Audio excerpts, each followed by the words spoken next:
Hi, my name is Domer Meir, and I'm presenting PyDTS, a Python package for discrete time survival analysis with competing risks. This is a joint work with Ron Gutman and Professor Malka Gorfan.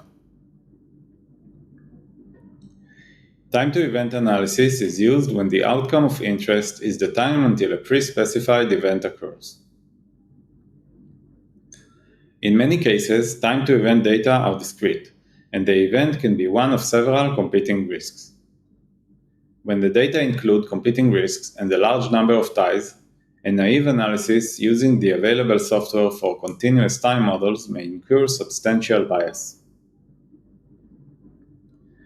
PyDTS is an open-source Python package for discrete time survival analysis with competing risks.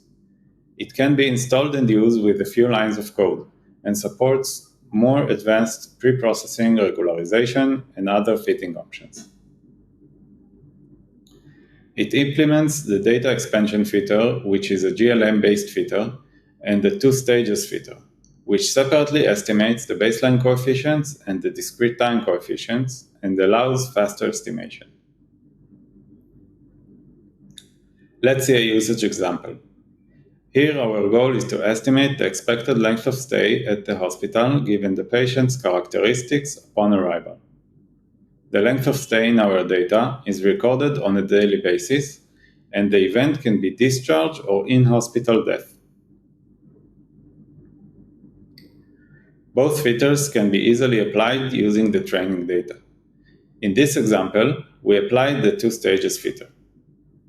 Here we can see the results for the discrete time coefficients and the baseline coefficients. After fitting, predictions to test data can be provided such that for each test observation we predict the following: the hazard function for each of the events, the probability for event occurrence, the cumulative incident function, and the overall survival probability. We invite you to check out the package documentation for the usage examples, API, and details about the estimation methods.